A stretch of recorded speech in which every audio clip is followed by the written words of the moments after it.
Come on in, pull up a chair, and take a load off because today I'm going to review and page through Wretched Bastards from the Red Room.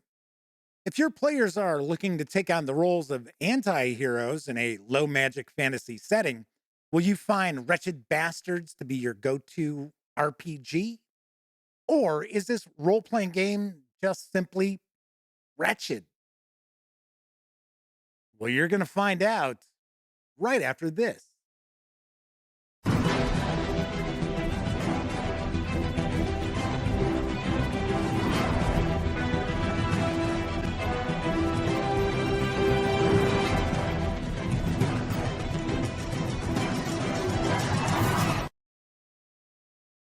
Howdy, howdy, howdy, gang. Welcome once again to the Duct Tape Studios. I'm Jeff McAleer, your host here at the Gaming Gang channel. Mentioned in the open, today I am going to review and page through Wretched Bastards from the Red Room. It's written by Sylvia Clemente and Miguel Ribeiro, with artwork provided by David Guile, Melissa Guile, and Jonathan Torres. And my apologies if I've somehow mispronounced anybody's name there. You can pick up the 168-page PDF of Wretched Bastards right now over at DriveThruRPG for $4.50. All that said, let's swing on over to the other camera because here I've got Wretched Bastards. So I should point out, obviously enough, this is a print edition of Wretched Bastards.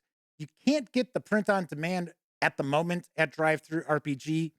I believe it's possible that the Red Room is revising this again, as they did with Wretched Space very recently.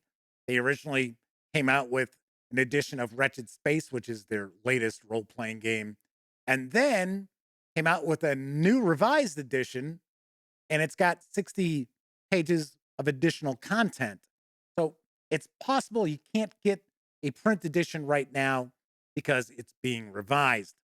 All right. All that said, first off, I do want to point out the fine folks over at the Red Room were kind enough to provide me with this review copy, but neither I nor anyone else affiliated with the Gaming Gang has received any other sort of compensation for me to share this review with you. These days, it's important you know that. Also going to stay picture in picture up here, as always. That means as we take a look through, we're cutting off a little bit of the upper left portion of the book. We're not going to look at each and every page.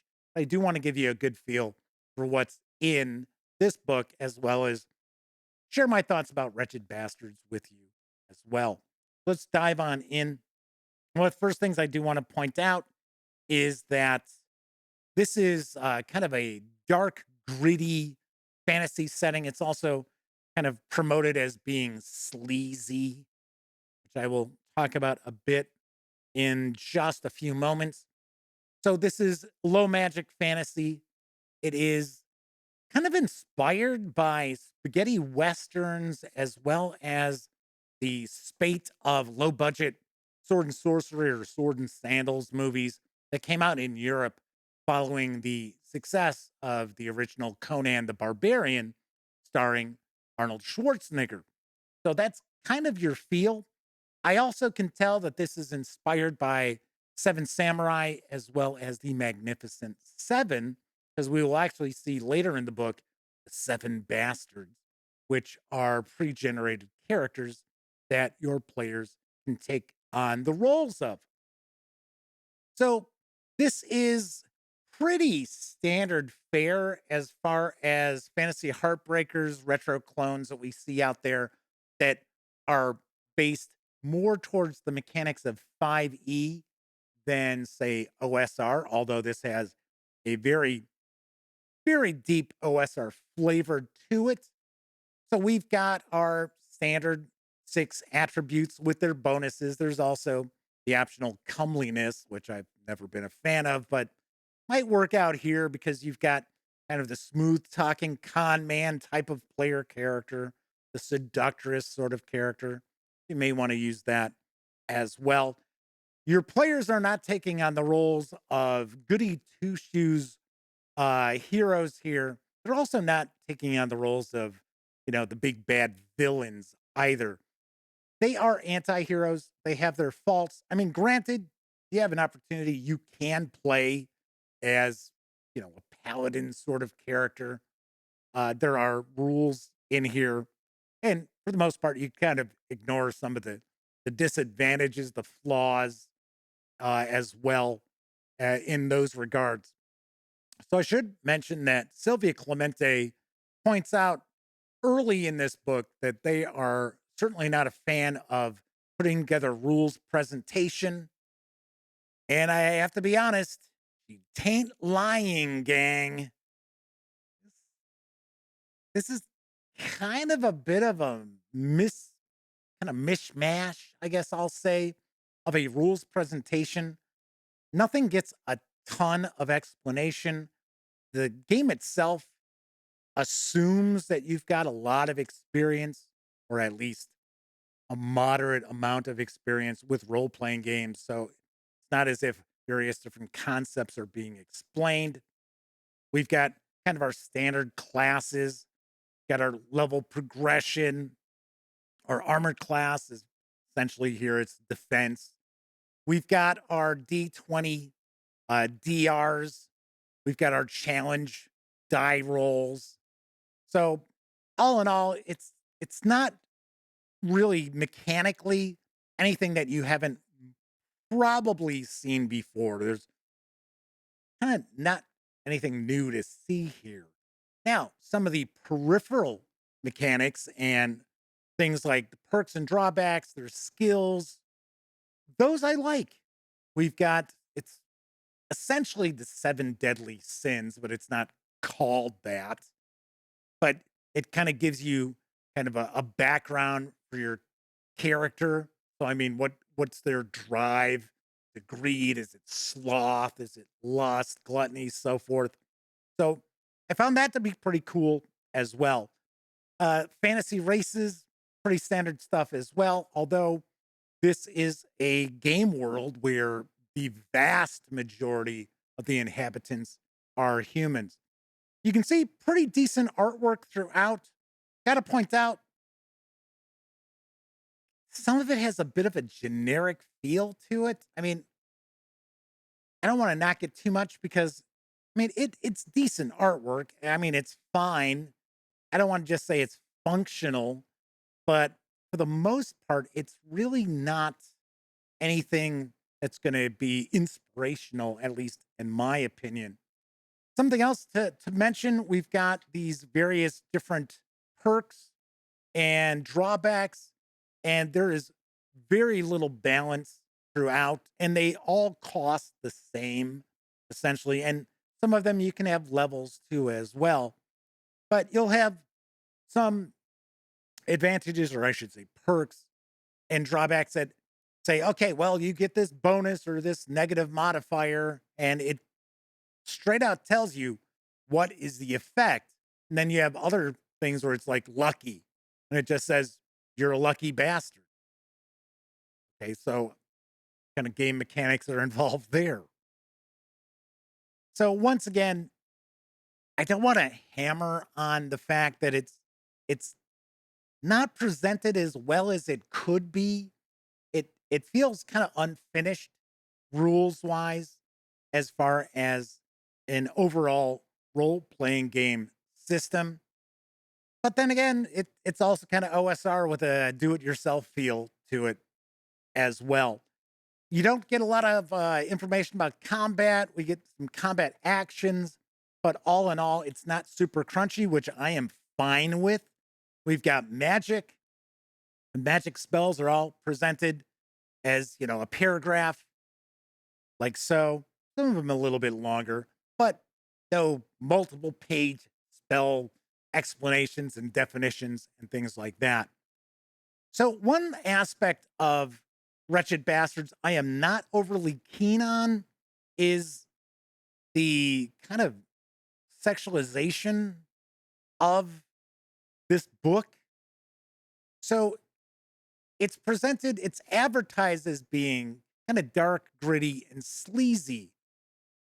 And I get the whole anti hero vibe about that, but there's some erotic elements to this game that I'm really surprised are in here and not advertised, right? So if this was advertised for a mature audience, then I'd be like, yeah, fine.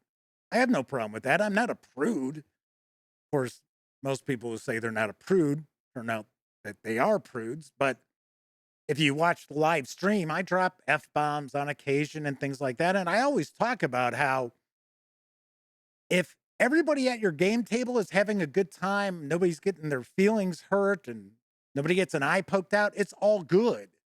So I'm not here to tell you how to have the right fun or wrong fun, but this is not presented as being a sexualized role playing game. And I don't want to make it come across like there's tons of it, but what's here is striking, to be very honest. Uh, so to present it this way, when I'm reading through this, I'm not expecting to run across cuckoldry and same sex adventuring experimentation, I guess. Cunnilingus, oral sex. It's like, wait, what? Like, what the hell's this doing in here? So that is a knock against this because it's not advertised like that. And I get it. Sleazy means a lot of different things to different people. Like a sleazy neighborhood isn't, where, oh well, there's hookers on every block. So I do want to point that out. So here's the weird thing though. So we also have a cool town that's described, and I really, really like the town setting. There's a bit of a world setting. It's fine. But I really do like the town that's included in here. And the seven bastards are very interesting as well. If you drop their sexual picadillos, which once again, don't think I really need in this role-playing game. So that's what kind of, you know, makes this a difficult review because all in all, systematically, mechanically, this is meh. Been there, done that. Although there are some interesting aspects to the system itself with the perks and the, advantages and things like that. A cool location. NPCs are pretty cool.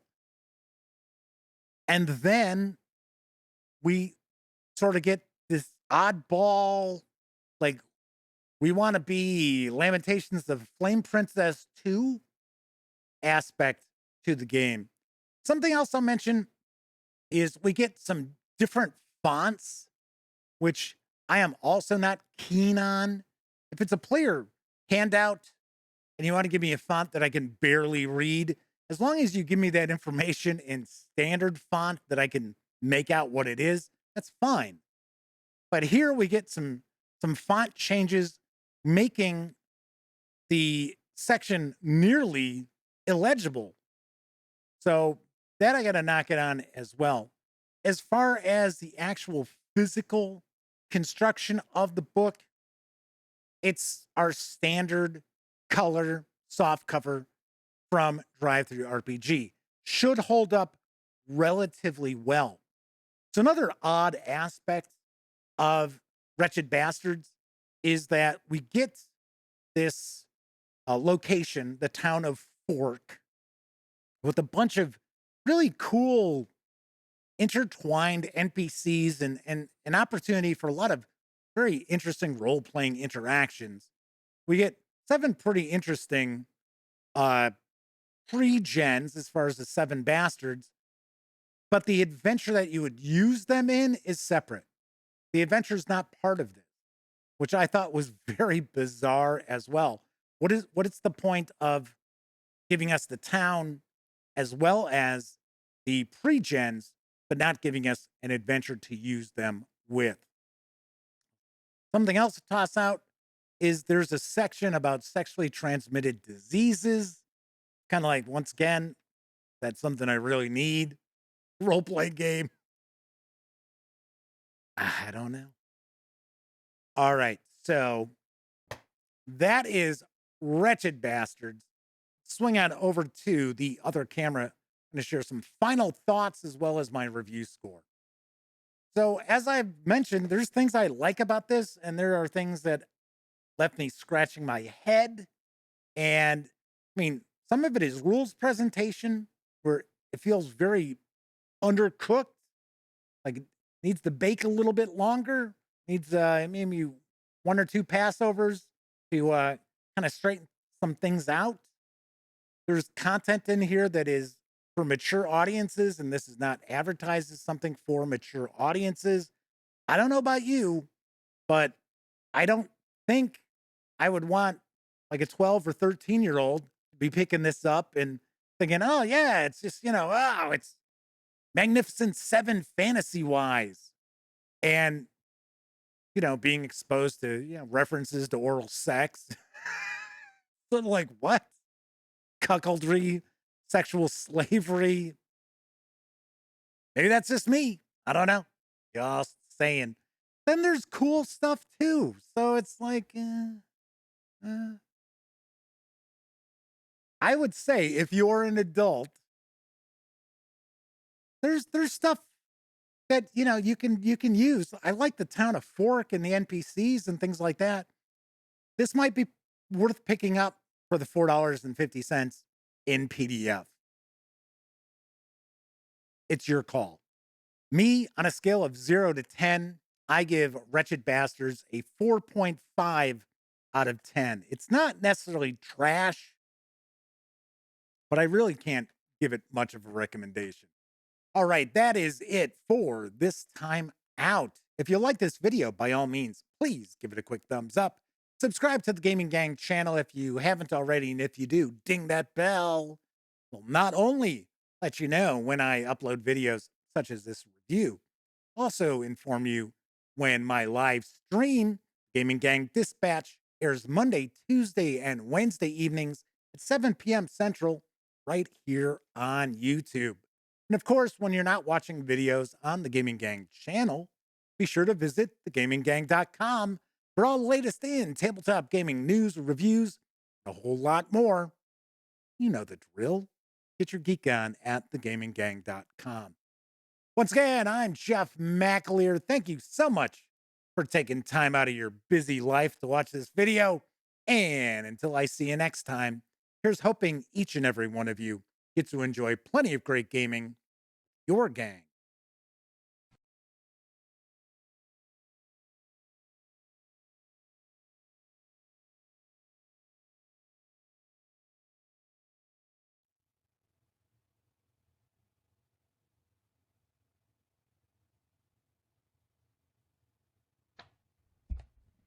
Oh, hey, you're still here.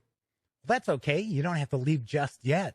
In fact, why don't you subscribe to the Gaming Gang channel right here, or take a peek at the latest live stream, or even find out what YouTube recommends you check out from the channel.